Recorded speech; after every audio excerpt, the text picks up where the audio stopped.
আল্লাহর মাইট দুনিয়া এমন মাইট দিছে বাংলাদেশের মানচিত্র থেকে মুছে গেছে। কথায় কথায় বলতো আমি পালাবো না, একজন কই পালাবো না, ফখরুল সাহেব প্রয়োজনে আপনার বাসায় গিয়ে উঠবো, জায়গা দেবে? এখন আর খুঁজে পাওয়া যায় না। আল্লাহ কয় বেশি বাহাদুরি দেখাইস না, আমি আল্লাহ সৃষ্টি করছি তোদেরকে, এত বাহাদুরি দেখাইস কেন? কাইফা তাকফুরুনা বিল্লাহি ওয়া কুনতুম আমওয়াতান ফাআহইয়াকুম সুম্মা ইউমীতুকুম সুম্মা ইউহয়ীকুম সুম্মা ইলাইহি তুরজাউন। পড়েন আল্লাহু আকবার। আল্লাহ কয় কাইফা তাকফুরুনা বিল্লাহ, কিভাবে এই লোকগুলো আমার অস্বীকার করলো? ওয়া কুনতুম আমওয়াতান, অথচ এরা সবাই ছিল মৃত। ফাআহইয়াকুম, আমি করেছি জীবিত। জীবিত হইয়া খুব বাহাদুরি, কোরআনের আইন নিভায়া দিবে, কোরআনের আলো নিভায়া দিবে, ইসলাম নিভায়া দেওয়ার জন্য কত ষড়যন্ত্র করলো। আল্লাহ কয় বেশি বাহাদুরি দেখায় না, সুম্মা ইউমীতুকুম, আবার তোদেরকে মারবো। এই ক্ষমতা কার? মরার পরে আপনি মনে করবেন মাটিতে মিশে যাবেন, আল্লাহ কয় না, সুম্মা ইউহয়ীকুম, সেখান থেকে আবার জিন্দা করবো। এরপরে মনে করছেন জিন্দা হয়ে আবার দুনিয়া আইসা, কেউ কেউ দেখেন না বলে পরে কয় যে পরবর্তী প্রজন্মে কি পরের জন্মে যদি পুনরায় যদি আমি যদি আসি তাইলে আল্লাহ অমুকের সাথে আমারে মিলাই দিব। আল্লাহ কয় পাগল, সেখানে আবার মিলার চিন্তা ভাবনা করতেছিস? আবার যখন চিন্তা করব গোটা জীবনের হিসাব ছেড়ে ছাড়বো, গোটা জীবনের হিসাব এবার দে, তোর যে দুনিয়ায় যে হায়াত দিলাম দে হিসাব। সুতরাং আমার বন্ধুগণ, কম তো দেখি আমাদেরকে যিনি সৃষ্টি করছেন তিনি কে? আরো জোরে বলেন কে? তাহলে আমাদের সৃষ্টির উদ্দেশ্যের পেছনে গোলামি হবে কার? আল্লাহ বলছেন আমি মানুষ এবং জিনদেরকে সৃষ্টি করেছি, ওয়ামা খালাকতুল জিন্না ওয়াল ইনসা ইল্লা লিয়াবুদুন। লোকেরা, মানুষ এবং জিনেরা কেবলমাত্র ইবাদত করবে কার?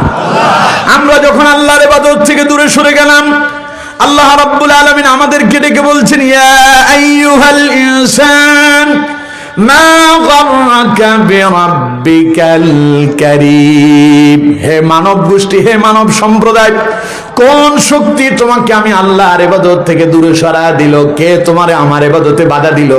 আমার বন্ধুগণ, এবার নিজের দিকে চিন্তা করে দেখেন তো, ইচ্ছাকৃত আল্লাহর ইবাদত থেকে আমরা দূরে সরে আছি, ঠিক কিনা? এটা মুমিনের স্বভাব। কথা বলেন, এটা মুমিনের স্বভাব। তাহলে আমরা গোলামি করব কার? আরো জোরে বলতে হবে কার? আল্লাহর ইবাদতে বাধা দেব? তাফসীর মাহফিলে রাজনীতি বলে বন্ধ করব? কেউ কেউ এখন বলে কয় যে আগে তো অনুমতি লাগতো, আমরা যদি ক্ষমতায় আসি অনুমতিই দেব না, এমন কথাও শোনা যায়, ঠিক কিনা? আরে ওই যে আমার দেশে একখান কথা আছে, কয় যে পায়খানা আসার আগে উনি পানি খরচ করে ফেলছে। পায়খানা আসার আগে কি করছে? তো এটাতে আমাদের ফেনীর ভাষা কয় যে আইবের আগে হুঁসি এলাইছে। এটা ফেনীর ভাষা। কিসের ভাষা? ফেনীর ভাষা। আপনারা বুঝেন নাই, বুঝতে পারছেন? আইবের আগে হুঁসি এলাইছে, তার মানে আপনারা যখন বুঝিয়ে এলাইছেন তাইলে এটার আর দেখার দরকার নাই। তো আইবের আগে যদি হুঁসি এলায়, এবার যদি সে যদি হাগু করে, সে যদি পায়খানা করে, এখন তাকে ফেনীর ভাষা কয় আগার হোঁসা থাকা লাগে, ঠিক কিনা? এবার খালি দুর্গন্ধ ছড়াবে, কথা কয় না? পায়খানা করে ও যদি পানি দিয়ে যদি পবিত্রতা অর্জন করতে না পারে, পরিষ্কার পরিচ্ছন্ন যদি না হইতে পারে, তাহলে তার থেকে সুগ্রাণ আসবে না দুর্গ্রাণ আসবে? দুর্গ্রাণ আসবে, দুর্গন্ধ ছড়াবে। এখন আমাদের অবস্থাও তাই হয়েছে। আমরা কেউ কেউ খুব আশা বুকের লালন করে বসে আছি, আমরা ছাড়া আর কে আসবে? মিয়া সাহেব, সকল ফয়সালা আসমানেই হয়, কথা বলেন ঠিক কিনা? আপনারা তো মনে করতেছেন আমরা ছাড়া কারা আসবো? ওরা তো আশা বুকে লালন করে বসেছিল, আমরা ছাড়া কে ক্ষমতায় আসবে? 41 সাল তো আমরাই আছি, পারে নাই। সুতরাং একটু কথা বলার আগে নিজের দিকে তাকায় কথা বললে ভালো হবে, ঠিক কিনা? আল্লাহরে ভয় করার দরকার আছে না নাই? আরো জোরে বলতে হবে, আছে না নাই? সুতরাং আল্লাহর ইবাদতে বাধা দেওয়া তো পরের কথা, ইবাদত থেকে দূরেই সরা যাবে না, ঠিক কিনা? আল্লাহর ইবাদত করতে রাজি আছি তো? সবাই বলেন রাজি আছি তো? তার মানে এখন থেকে আর নামাজ পড়বো না, সিনেমা দেখবো, গান বাজনা শুনবো। আল্লাহর ইবাদত মানে কি খালি নামাজ পড়া, কোরআন পড়া? আমরা তো ইবাদত মানে বুঝি কোরআন পড়া, নামাজ পড়া, হজ করা, যাকাত দেওয়া, তাসবিহ পড়া, এইগুলো আল্লাহর ইবাদত। অথচ আমার বন্ধুগণ, নবী করিম সাল্লাল্লাহু আলাইহি সাল্লাম বলছেন না, তোমার গোটা জীবনের প্রত্যেকটা কাজ যদি আল্লাহ এবং তার রাসূলের দেখানো পদ্ধতি তরিকা মোতাবেক হয়, তাহলে তোমার ঘুমটাও আল্লাহর ইবাদত। সুবহানাল্লাহ কয় না কে? তোমার ঘুমও আল্লাহর ইবাদত, তোমার খাওয়া আল্লাহর ইবাদত, তোমার পায়খানায় যাওয়াটাও আল্লাহর ইবাদত, তোমার ব্যবসাও আল্লাহর ইবাদত, যদি ওইটা আল্লাহ এবং তার রাসূলের দেখানো পদ্ধতিতে হয়, ঠিক কি না? নবী করিম সাল্লাল্লাহু আলাইহি সাল্লাম ঘুমানোর আগে ইশারের নামাজ আদায় করতেন, ঠিক কি না? সবাই বলেন ঠিক কি না? এরপরে নবী করিম সাল্লাল্লাহু আলাইহি ওয়াসাল্লাম ঘুমানোর সময় তিনি দোয়া করতেন, আল্লাহুম্মা বিসমিকা আমুতু ওয়া আহইয়া, হে আল্লাহ আমি তোমার নামেই মরি আবার তোমার নামে জীবিত হই। সুবহানাল্লাহ বল। এই যদি আপনার যদি নামাজ যদি ঠিক থাকে, নামাজ পড়ে যদি রাতে ঘুমায়া যান, নবী করিম সাল্লাল্লাহু আলাইহি সাল্লাম বলছেন, আপনি যদি ফজরের নামাজটা আবার এসে জামাতের সঙ্গে আদায় করেন, গোটা রাত আপনি ঘুমায়া ছিলেন, নবী করিম সাল্লাল্লাহু আলাইহি সাল্লাম বলেন সারা রাত নফল নামাজ পড়লে যে সওয়াব হতো, আল্লাহ তোমার আমলনামায় সেই সওয়াব দিয়ে দেবে। তাহলে ঘুমটাও কি মুমিনের জন্য ইবাদত, যদি ওটা রাসূলুল্লাহর পদ্ধতিতে হয়। এজন্য কোরআনে আল্লাহ পাক বলছেন, মা আতাকুমুর রাসূলু ফাখুযুহু ওয়া মা নাহাকুম আনহু ফান্তাহু। আল্লাহ পাক বলেন, ও দুনিয়ার মানুষেরা, আমার নবী তোমাদের জন্য জানিয়ে এসেছে, নবী তোমাদের কি যা করতে বলে তোমরা তাই করো, নবী যা করতে নিষেধ করে সেখান থেকে বিরত থাকো, এটাই তোমাদের জন্য ইবাদত। রাসূলুল্লাহর পদ্ধতিতে ঘুমাবেন, রাসূলুল্লাহর পদ্ধতিতে খাবার খাবেন, নবীর পদ্ধতিতে বাথরুমে যাবেন, নবীর পদ্ধতিতে গোসল করবেন, নবীর পদ্ধতিতে গোটা জীবন চালাবেন, গোটা জীবনটাই ইবাদত হয়ে যাবে ঘোষণাকার। আল্লাহর ঘোষণা যদি না মেনে আপনি যদি অন্য কারো পদ্ধতিতে জীবন চালান, ওইটা কি আর ইবাদত হবে? সুতরাং আমার বন্ধুগণ, যদি আপনি জান্নাতের সুসংবাদ প্রাপ্ত মুমিন হতে চান, তাহলে জীবনের প্রত্যেকটা কাজ আল্লাহ এবং তার রাসূলের দেখানো পদ্ধতি মোতাবেক করতে হবে। পারবো তো ইনশাআল্লাহ? আল্লাহ তৌফিক দান করুন, বলুন আমিন। এই গেল দুইটা। 3 নাম্বার শুনুন, আল্লাহ রাব্বুল আলামিন বলছেন আল হামিদুন। জান্নাতের সুসংবাদ প্রাপ্ত মুমিনদের 3 নাম্বার গুণ হলো, জান্নাতের সুসংবাদ প্রাপ্ত মুমিনেরা কেবলমাত্র শুধুমাত্র একজনের প্রশংসা করেন, তিনি কে? আল হামিদুন, তারা আল্লাহর প্রশংসা করে। জীবনের শুরু হয়েছে আল্লাহর প্রশংসা দিয়া। আমার বন্ধুগণ, আমরা যখন নামাজ পড়ি, নামাজে কার প্রশংসা করি? সবাই বলতে হবে কার? কোরআন শুরু হয়েছে কার প্রশংসা দিয়া? সূরা ফাতিহার শুরুতে আল্লাহ পাক বলছেন আলহামদুলিল্লাহি রাব্বিল আলামিন।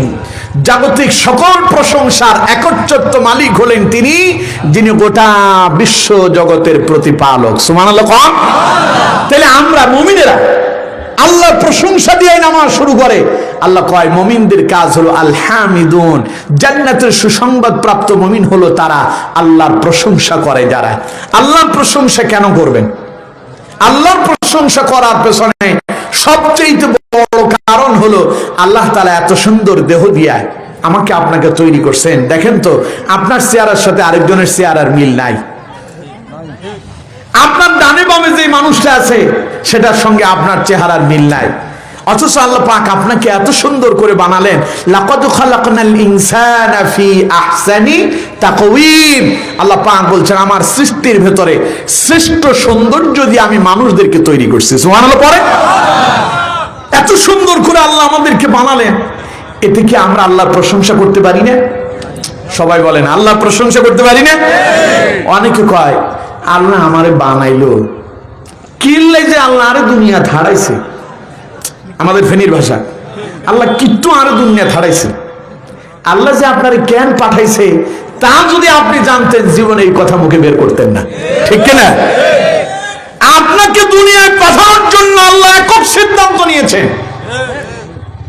কারণ মানব সৃষ্টির আগে আল্লাহ তার ফেরেশতাদেরকে প্রশ্ন করছিলেন, وَإِذْ قَالَ رَبُّكَ لِلْمَلَائِكَةِ إِنِّي جَاعِلٌ فِي الْأَرْضِ خَلِيفَةً। আল্লাহ পাক বললেন, আমার ফেরেশতারা, আমি দুনিয়া আমার প্রতিনিধি প্রেরণ করতে চাই, দুনিয়া আমি মানুষ সৃষ্টি করতে চাই। আমার ফেরেশতারা, তোমরা আমাকে এই ব্যাপারে বলো, এটা আমার কাজটা ঠিক হচ্ছে নাকি? ফেরেশতারা জবাব দিল, ক্বালু আতাজআলু ফিহা মান ইউফসিদু ফিহা ওয়া ইয়াসফিকুদ দিমা। ফেরেশতারা কয়, আল্লাহ কি দরকার এই মানুষ সৃষ্টি করা? আপনি কি এমন কোন জাতি তৈরি করতে চাচ্ছেন যারা দুনিয়ায় গিয়ে মারামারি করবে, ফিতনা ফাসাদ করবে, রক্তপাত করবে? অথচ ওয়ানাহনু নুসাব্বিহু বিহামদিকা ওয়া নুকদ্দিসু লাক, আমরা আপনার তাসবিহ পড়তেছি, আমরা আপনার প্রশংসা করতেছি, আমরা আপনার জিকির করতেছি, তাইলে আর মানুষের দরকার কি? আল্লাহ রাব্বুল আলামিন তখন ফেরেশতাদেরকে জবাব দিলেন, ক্বালা ইন্নী আ'লামু মা লা তা'লামুন। পড়েন আল্লাহু আকবার। আল্লাহ কয়, আমার ফেরেশতারা, আমি যা জানি তোমরা তা জানো না। তাইলে ফেরেশতারা আমাদেরকে সৃষ্টিতে বাধা দিয়েছিল, আল্লাহ দরকার নাই। আল্লাহ কয়, আমি যা জানি তোমরা তা জানো না। একক সিদ্ধান্তে আল্লাহ আমাদেরকে সৃষ্টি করেছেন। সুবহানাল্লাহ। তাইলে আল্লাহ কাউকে কালো বানালেন, কারোরে আল্লাহ সুন্দর বানালেন। এই কালো এবং সুন্দর এই সৃষ্টি কার? সবাই বলেন কার? সব যদি সুন্দর হতো তাহলে সৌন্দর্যের কোনো তুলনা থাকতো না, দামই থাকতো না। এই জন্য কালো দিয়ে সৌন্দর্যদের দাম বাড়ালো। আবার কালোরা যদি মনে করে চাইলে আল্লাহ আমারে অপমানিত করছে না, আবার কালোদেরকে আল্লাহ পাক এমন কিছু গুণ দিল যা সৌন্দর্যের লোকদের ভেতরে অনেকেরই নাই। যেমন হযরত বিলালের কথা বলেন, খুব সুন্দর মানুষ ছিল, কথা বলেন খুব সুন্দর। এরপরে হযরত লোকমান হাকিম, লোকমান আলাইহিস সালামের নামে আল্লাহ কোরআনে সূরা দিয়েছেন, অথচ তিনি নবী ছিলেন না। সেই লোকমান খুব সুন্দর ছিলেন। আরেকজন সাহাবী ছিলেন যার নাম হলো হযরতে মাহজা ইবনে সালেহ রাদিয়াল্লাহু তাআলা আনহু, বদরের প্রান্তরে যিনি প্রথম শাহাদাত বরণ করেছিলেন। এই তিনজন মানুষ খুব কালো ছিল। এই তিনজন মানুষ কি ছিল? সবাই বলতে হবে কি ছিল? কিন্তু কালো থাকলেও দাম কি কম ছিল? সুতরাং কালোদের মর্যাদা আল্লাহর কাছে কম না। কালো ছিলেন বেলাল, কিন্তু বেলালের অন্তর এত ভালো ছিল, বেলাল যখন দুনিয়ায়, রাসূল তখন জান্নাত ভ্রমণ করতেছেন মেরাজে, নবী করিম সাল্লাল্লাহু আলাইহি সাল্লাম যখন জান্নাত ভ্রমণ করেন, বেলালের পায়ের শব্দ রাসূল জান্নাতে শুনতে পেলেন। নবী করিম সাল্লাল্লাহু আলাইহি ওয়াসাল্লাম জান্নাত অতিক্রম করতেছেন জিবরাইলের সঙ্গে, সামনে এগিয়ে যান। রাসূলুল্লাহ হঠাৎ জিবরাইলকে ডেকে বললেন, জিবরাইল ঘটনা কি? জান্নাতে আমি আর তুমি ছাড়া তো এখানে আর কেউ নাই, কিন্তু তৃতীয় আরেকজনের পায়ের আওয়াজ শুনতে পাই, ঘটনা কি? হযরত জিবরাইল বললেন, ইয়া রাসূলুল্লাহ, তৃতীয় যার পায়ের আওয়াজ শুনতে পান তিনি আর কেউ নন, তিনি আপনার সেই সাহাবী মুআজ্জিনের রাসূল হযরত বিলাল রাদিয়াল্লাহু তাআলা আনহু। পড়েন সুবহানাল্লাহ। নবী করিম সাল্লাল্লাহু আলাইহি সাল্লাম আশ্চর্য হয়ে গেলেন, বিলাল এখন দুনিয়ায়, আমি নবী জান্নাতে, বিলালের পায়ের শব্দ আমি জান্নাতে শুনতে পাচ্ছি। এটা বুখারীর হাদিস, সহিহ সনদের হাদিস। নবী করিম সাল্লাল্লাহু আলাইহি ওয়াসাল্লাম মসজিদে নববীতে একদিন ফজরের নামাজ পড়তে আসলেন। ফজরের সময় বিলালকে দেখে রাসূল বললেন, ইয়া বেলাল তাল, বেলাল এদিকে আসো। বেলাল রাসূলুল্লাহর সামনে এসে হাজির হলেন। নবীজি বললেন, বেলাল জি, তোমার একটা প্রশ্ন করব, সঠিক জবাব দিবে। বেলাল বললেন, ইয়া রাসূলুল্লাহ, নবী আমারে প্রশ্ন করবে, আমি কি রাসূলুল্লাহর প্রশ্নের মিথ্যা জবাব দিতে পারি নাকি? হুজুর আপনি কি জানতে চান, আমারে প্রশ্ন করে নেন। নবীজি বললেন, বেলাল জি, আমার তোমার কাছে প্রশ্ন হলো, জানার বিষয় হলো এই, ঈমান আনার পরে বেলাল তুমি কি এমন আমল করতেছো যে আমলের বিনিময়ে আল্লাহ তোমারে জান্নাত দেবেন, এমন আশা তুমি অন্তরে লালন করো? বেলাল বললেন, ইয়া রাসূলুল্লাহ সাল্লাল্লাহু আলাইহি সাল্লাম, চোখ দিয়া পানি পড়তেছে। বেলাল কাঁদতেছে আর বলতেছে, হুজুর ঈমান আনার পরে এমন কোন আমল আমি করতে পেরেছি বলে আমার মনে পড়ে না। তবে ইয়া রাসূলুল্লাহ সাল্লাল্লাহু আলাইহি সাল্লাম, আমি বেলাল প্রতিদিন একখানা আমল করি, নিয়মিত সে আমলটা করার জন্য আমি চেষ্টা চালিয়ে যাই। আমি যখনই ওযু করি তখনই আমি তাহিয়াতুল ওযু 2 রাকাত নামাজ আদায় করার জন্য চেষ্টা করি। নবীজি বলেন, বেলাল রে, তুমি নবী নয়, আমি নবী, আমি যা জানি তুমি তা জানো না। বেলাল, তোমার ওই 2 রাকাত নামাজ আল্লাহর দরবারে এত বেশি মঞ্জুর হয়েছে, তুমি যখন দুনিয়ায়, আমি নবী তখন জান্নাতে, আমি নবী যখন জান্নাত ভ্রমণ করি, তোমার পায়ের শব্দ আমি নবী তখন জান্নাতে শুনতে পাই। অথচ মানুষটা ছিল কালো, কিন্তু কালো বলে নিজেকে কোনোদিন হেয় প্রতিপন্ন করেন নাই, বরং নিজেকে আল্লাহর জন্য উৎসর্গ করে দিয়েছিলেন, ঠিক কিনা? এর জন্য কালো বলে নিজেকে কখনো তুচ্ছ তাচ্ছিল্য মনে করবেন না। এটা আল্লাহর সৃষ্টি। কার সৃষ্টি কন্ত? সবাই বলতে হবে কার? কালোরা যদি মনে করেন আল্লাহ তুমি আমারে কালো বানাইছো, আমারে কালো বানাইছো, আফসোস নেই, আমারে বেলালের মতো বানায় দাও, আমার বেলালের মতো কবুল করো। আমারে কালো বানাইছো, আমার দুঃখ নাই, আমাকে বেলালের সঙ্গে জান্নাত নসিব করো। এই দোয়া যদি করেন, আর যদি বলেন আল্লাহ তুমি যদি আমারে না বানাতে, তা আমি কি দুনিয়া আসতে পারতাম? কারণ ফেরেশতারা কি বলছিল? ক্বালু আতাজআলু ফিহা মান ইউফসিদু ফিহা ওয়া ইয়াসফিকুদ দিমা, কেন তুমি এদেরকে সৃষ্টি করবা? এরা দুনিয়ায় এসে রক্তপাত করবে, মারামারি করবে, ঝগড়াঝাটি করবে, এরা খুন করবে, হত্যাকাণ্ড ঘটাবে। ওয়া নাহনু নুসাব্বিহু বিহামদিকা ওয়া নুকদ্দিসু লাক, তোমার ইবাদতের জন্য আমরাই তো যথেষ্ট। আল্লাহ কয়, ক্বালা ইন্নী আ'লামু মা লা তা'লামুন, আমার ফেরেশতা আমি যা জানি তোমরা তা জানো না। তাহলে আল্লাহ আমাদেরকে নিয়ে আশাবাদী, আল্লাহ তার বান্দা নিয়ে কি আশাবাদী। ফেরেশতারা আশাহত ছিল না, এরা দুনিয়ায় এসে ঝগড়াঝাটি মারামারি করবে। আল্লাহ কয় না, আমি যা জানি তুমি তা জানো না। দেখো তো আমার এই বান্দারা যে এখন কোরআনের মাহফিলে যে বসলো এই গভীর রাতে, ওরা কি আমারে দেখছে? ফেরেশতারা কয় আল্লাহ না, দেখে নাই। আল্লাহ কয় না, তাইলে মনে হয় তারা আমার জাহান্নাম দেখছে, জাহান্নামের ভয়ে তারা কোরআনের ময়দানে আসছে। ফেরেশতারা কয় আল্লাহ ওরা তোমার জাহান্নামও দেখে নাই।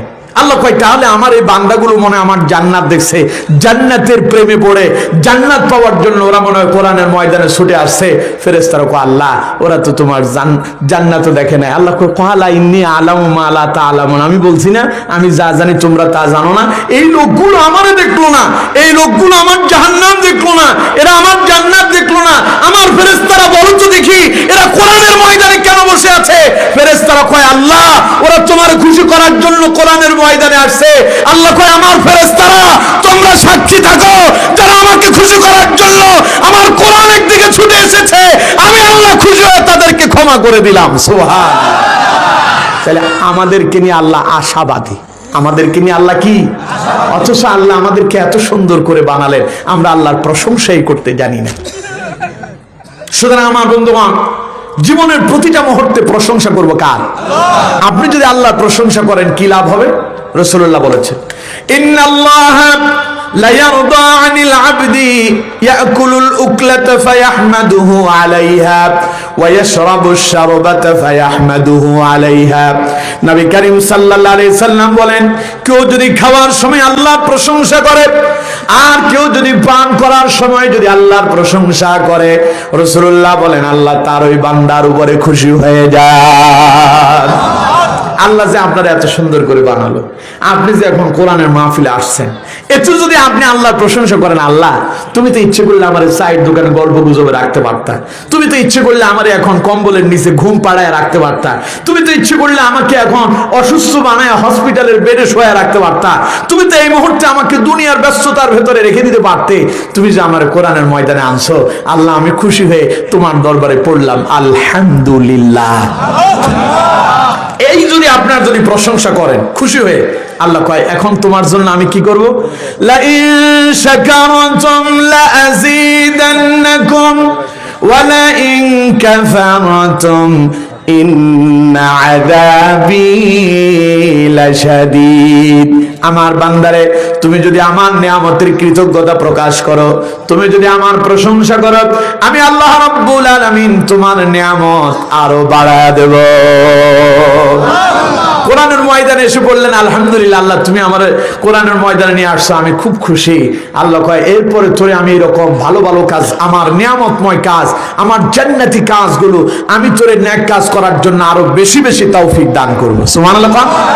এইভাবে আপনি খাবার যা পেয়েছেন, আপনার রিজিকে যা বরাদ্দ হয়েছে তা পেয়ে যদি বলেন আলহামদুলিল্লাহ, আল্লাহ কয় এই বেলা যদি পেঁয়াজ দিয়া পান্তা ভাত আর মরিচ দিয়া যদি খাইস, পরের বেলা আমি তোরে এর চাইতে ভালো খাবারের ব্যবস্থা করে দিব।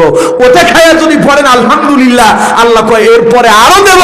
ওটা খেয়ে যদি বলো আলহামদুলিল্লাহ, এর চাইতে আরো ভালোটা দেব। তার মানে তুমি যত আল্লাহর প্রশংসা করবে তত আল্লাহ তোমার নিয়ামত বাড়ায়া দেবে। সুতরাং আমার বন্ধুগণ, মুমিনদের কাজ তারা প্রশংসা করবে কার? সবাই বলতে হবে কার? তাহলে আমরা প্রশংসা করব কার? আর আল্লাহর প্রশংসা যারা করে জান্নাতের সুসংবাদ প্রাপ্ত মুমিন তারা হতে পারে। তাহলে এই গেল কয়টা? তিনটা। 4 নাম্বার শুনুন, আল্লাহ রাব্বুল আলামিন বলছেন আস-সাইহুন। মুফাসসিরিনে কেরাম এই শব্দের ব্যাখ্যা করেছেন আস-সাইমুন, অর্থাৎ যারা রোজা পালন করে। কি পালন করে? সবাই বলেন কি? মুমিন তারা রোজা পালন করে যারা।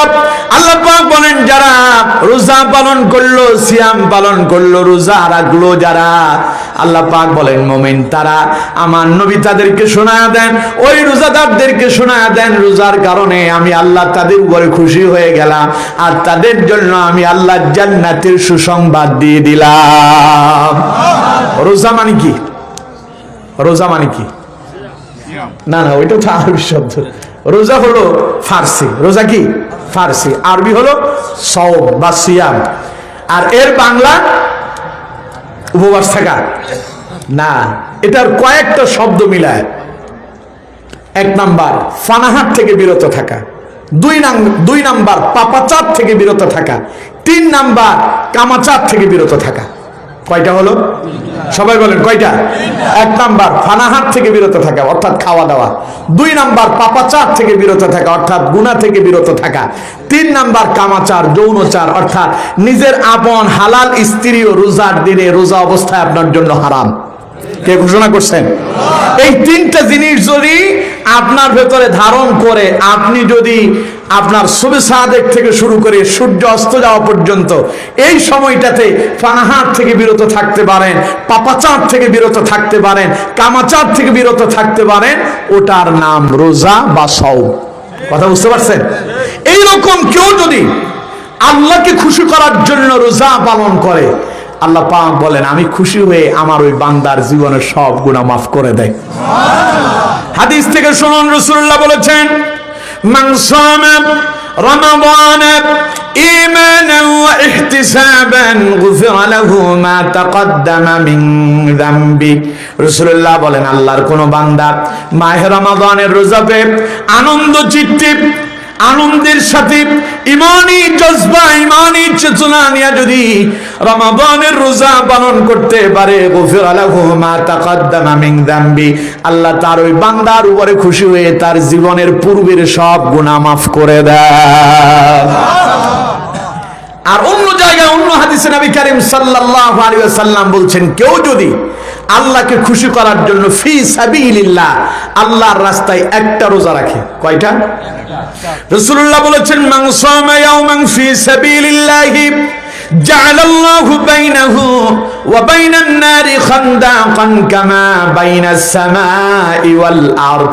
কেউ যদি আল্লাহরে খুশি করার জন্য আল্লাহর রাস্তায় যদি একটা রোজা রাখতে পারে, আল্লাহ পাক বলেন আমি আমার ওই বান্দা এবং জাহান্নামের মধ্যবর্তী একটা পরীক্ষা খনন করে দিয়ে একটা গর্ত তৈরি করে দেয়। ওই গর্তটা এত বিশাল, জমিন থেকে আসমান যত বিশাল, এরকম একটা বিশাল পুকুর অথবা একটা গর্ত অথবা একটা পরীক্ষা খনন করে দিয়া এই জাহান্নামকে তার থেকে আসমান পর্যন্ত দূরে সরায় দেয়। সেই রমাদানে আল্লাহরে খুশি করার জন্য, নিজের জীবনটাকে পরিবর্তন করার জন্য রোজা রাখার প্রয়োজন আছে না নাই? আরো জোরে বলেন আছে না নাই? দেখুন আমার বন্ধুগণ, আপনার রোজাতে যেন কোনো বিঘ্ন সৃষ্টি না হয়, এজন্য নবী করিম সাল্লাল্লাহু আলাইহি সাল্লাম বলছেন আল্লাহ পাক রমাদানের চাঁদ উদিত হওয়ার সঙ্গে সঙ্গে সমস্ত অবাধ্য জিন জাতিদেরকে ধরে জেলখানায় বন্দী করে রাখে। সুবহানাল্লাহ বলেন না? এরপরেও যদি কোনো ব্যক্তি রোজা না রাখে, বুঝতে হবে শয়তান নাই, এটাই শয়তান। কথা বলেন ঠিক কিনা? এরকম কিছু শয়তান আমাদের দেশে আছে না নাই? রোজা তো রাখেই না। রোজা না রেখে জনগণের সামনে খাবার খাওয়া যায়? কথা বলেন না কেন? খাওয়া যায়। আল্লাহ কয় তুই যেহেতু শয়তান, ইবলিস থাকে, শয়তান থাকে, খবিস থাকে টয়লেটে। কোথায় থাকে? সবাই বলেন কোথায়? টয়লেটে। ও খায় পায়খানা। ও কি খায়? পায়খানা খায়। এখন যে রোজা রাখে না, ওরে আল্লাহ খাওয়ায় পায়খানার ভেতরে, ঠিক কিনা? কারণ ও জনগণের সামনে খেতে পারে না। তো তুমি যেহেতু শয়তান, শয়তান এখন নাই, আল্লাহ কয় তুই যেহেতু শয়তানের রূপ ধারণ করছিস, ওই শয়তানের খাবার তোরে খাওয়াবো, যা পায়খানার ভেতরে গিয়ে খা। এখন ও পায়খানার ভেতরে বসে সিগারেট টান দেয়, আর পায়খানার উপর দিয়া ব্রিক ফিলের দোয়া বের হয়, ঠিক কিনা? সুতরাং এই কাজ মুমিনের না। মুমিনের কাজ হচ্ছে মুমিন আল্লাহর খুশি করার জন্য রোজা পালন করবে। এটা মুমিনের দায়িত্ব, এটা মুমিনের গুণ।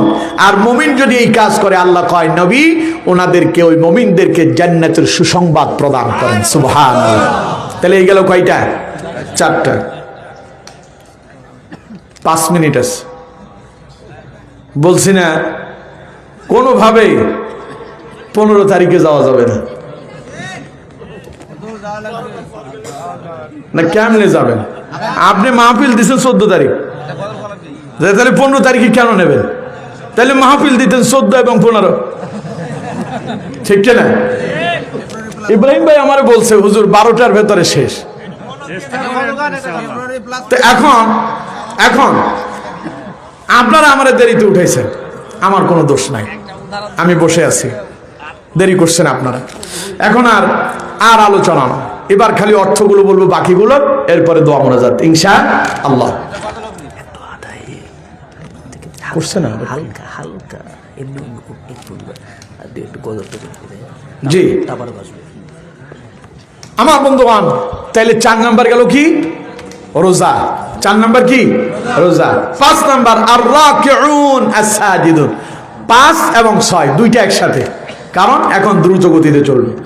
5 এবং 6 হলো আল্লাহ পাক বলছেন জান্নাতের সুসংবাদ প্রাপ্ত মুমিন হলো তারা রুকু এবং সেজদায় অবনত হয় যারা। সুবহানাল্লাহ। কোন রুকু সেজদা দিতে হইলে নামাজের দরকার আছে না নাই? সেজদা নামাজ ছাড়া দেওয়া যায়, সেজদা নামাজ ছাড়াও দেওয়া যায়, কিন্তু রুকু নামাজ ছাড়া দেওয়া যায়। তার মানে আল্লাহ পাক এই কথা দ্বারা তার বান্দাদেরকে বোঝাতে চাইলেন সুসংবাদ প্রাপ্ত জান্নাতি মুমিন হলো তারা নামাজ কায়েম করে যারা। এখন আমরা তো নামাজ পড়ার দরকার নাই। আজকে ফজরের নামাজ পড়বেন না? কারা কারা হাত তোলেন? ফজরের নামাজ পড়বেন না? সবাই পড়বেন? কথা বলেন, সবাই পড়বেন? সবাই পড়বেন। আল্লাহ আমাদের প্রত্যেককে কবুল করেন, পড়েন আমিন। আরো জোরে বলেন আমিন। তাহলে এটা হলো মুমিনের পরিচয়। জান্নাতের সুসংবাদ পাবেন। আপনি জান্নাতে যাবেন, এই সুসংবাদ আল্লাহ দিয়েছেন যদি নামাজ আদায় করতে পারেন। এই গেল কয়টা? 6টা, একসাথে 2টা শেষ। এবার আসেন 7 নাম্বার। আল্লাহ পাক বলছেন আল আমিরুনা বিল মারুফ। সুসংবাদপ্রাপ্ত মুমিনদের 7 নাম্বার গুণ হচ্ছে তারা সৎ কাজের আদেশ দেয়। কোন কাজের আদেশ দেয়? সৎ কাজ। সৎ কাজ বুঝেন? আজকের এই মাহফিলটা এটা সৎ কাজ না অসৎ কাজ? সবাই বলতে হবে সৎ কাজ না অসৎ কাজ? এই কাজের আদেশ দেয় তারা সত্যিকারের জান্নাতের সুসংবাদ প্রাপ্ত মুমিন যারা। আল্লাহ রাব্বুল আলামিন বলছেন 8 নাম্বার ওয়ান্নাহুনা আনিল মুনকার। জান্নাতের সুসংবাদ প্রাপ্ত মুমিনদের 8 নাম্বার গুণাগুণ হলো তারা অসৎ কাজে বাধা দেয়। অসৎ কাজে কি করে? সৎ কাজের আদেশ দেয়, অসৎ কাজে বাধা দেয়। কিন্তু 16 বছর দেখলাম সৎ কাজ করলে জেলখানায় থাকে, আর অসৎ কাজ করলে মিষ্টি বিতরণ করে, ঠিক কিনা? জানাতে দর্শনে সেঞ্চুরি করে মিষ্টি বিতরণ করলো, কোরআনের পাখিদেরকে হত্যা করে, ইসলামী আন্দোলনের প্রথম সারির নেতাদেরকে হত্যা করে ওরা মিষ্টি বিতরণ করেছিল, ঠিক কিনা? মিষ্টি খাও এখন, খাও এখন। মিষ্টি কারে কয়? আল্লাহ কয় মিষ্টি খাবে কি? আর খাবারই পাইবি না, খাওয়াই বন্ধ। কে যে কোথায় আছে, কি যে খাচ্ছে আল্লাহই ভালো জানে, ঠিক কিনা? আল্লামা সাইদি বলছিলেন বেশি বাহাদুরি দেখাও না, পালানোর জন্য ইন্দুরের গর্তও পাবা না, ঠিক কিনা? একেবারে অবস্থা যা বলছেন তিনি তাই দেখলাম আমরা। এক মুহূর্তের ভেতরে সব রাস্তা যিনি তাদের জন্য বন্ধ করেছেন তিনি কে? সবাই বলতে হবে তিনি কে? সবাই এক মুহূর্তের ভেতরে সব উদাও। একটু আগে 5 মিনিট আগে দেখছি কথা কয়, 5 মিনিট পরে যখন টেলিভিশনে খবর এলো যে সেনাপ্রধান বক্তব্য দিবেন, 5 মিনিট পরে ও নাই, ও যে কই গেল তার আর খুঁজে পাওয়া যায় না।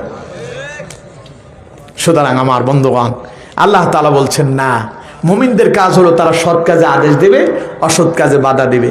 যারা অসৎ কাজ করার জন্য উৎসাহিত করে, সৎ কাজে যারা বাধা দেয়, ওরা আগে আরামে মিষ্টি খায়, শেষ বেলা না খায়া মরে যায়।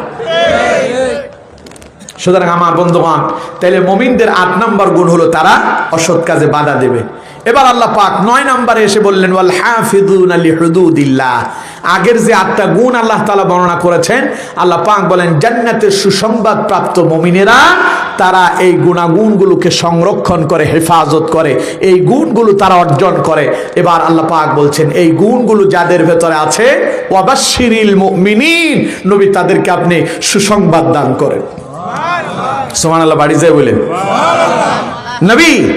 এই মুমিনেরা যারা তাওবাকারী হবে, যারা আল্লাহর ইবাদতকারী হবে, যারা আল্লাহর প্রশংসাকারী হবে, যারা সিয়াম পালনকারী হবে, যারা রুকুকারী হবে, যারা সিজদাকারী হবে, যারা সৎ কাজের আদেশ দেবে, অসৎ কাজে বাধা দেবে, এই কাজগুলোকে যারা করবে, এর উপরে যারা ইস্তেকামত থাকবে, ওয়াবাশশিরিল মুমিনিন, এই মুমিনদেরকে আপনি সুসংবাদ প্রদান করেন।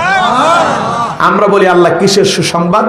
এবার তার আগের আয়াতে আল্লাহ পাক বলছেন, আল্লাহ রাব্বুল আলামিন বলছেন ওনাদেরকে সুসংবাদ দিয়ে দেন, ইন্নাল্লাহা আশতারা মিনাল মুমিনিনা আনফুসাহুম ওয়া আমওয়ালাহুম বিআন্না লাহুমুল জান্নাহ। আল্লাহ পাক বলছেন যেই সমস্ত মুমিনদের ভেতরে এই গুণগুলো থাকবে, নবী তাদেরকে সুসংবাদ দেন ওদের জান আর মালের বিনিময় আমি আল্লাহ তাদের জন্য জান্নাতটারে ক্রয় করে নিয়েছি। এই তাহলে তো এখানে এনে লাগাই দিব, কি বলেন? আমিও শুনি। যারা এই গুণাগুণগুলো অর্জন করবে, আল্লাহ তাআলা বলছেন ওদের জান আর মালের বিনিময় আল্লাহ তাদের জন্য জান্নাত ক্রয় করেছেন। সুবহানাল্লাহ। তাহলে আমার বন্ধুগণ, আমরা এই গুণাগুণগুলো অর্জন করতে পারবো তো ইনশাআল্লাহ? সবাই বলেন পারবো তো ইনশাআল্লাহ? আল্লাহ রাব্বুল আলামিন আমাদের প্রত্যেককে এই গুণগুলো অর্জন করে জান্নাতের সুসংবাদ প্রাপ্ত মুমিন হওয়ার তৌফিক দান করুন। পড়ুন আমিন। আরো জোরে পড়ুন আমিন।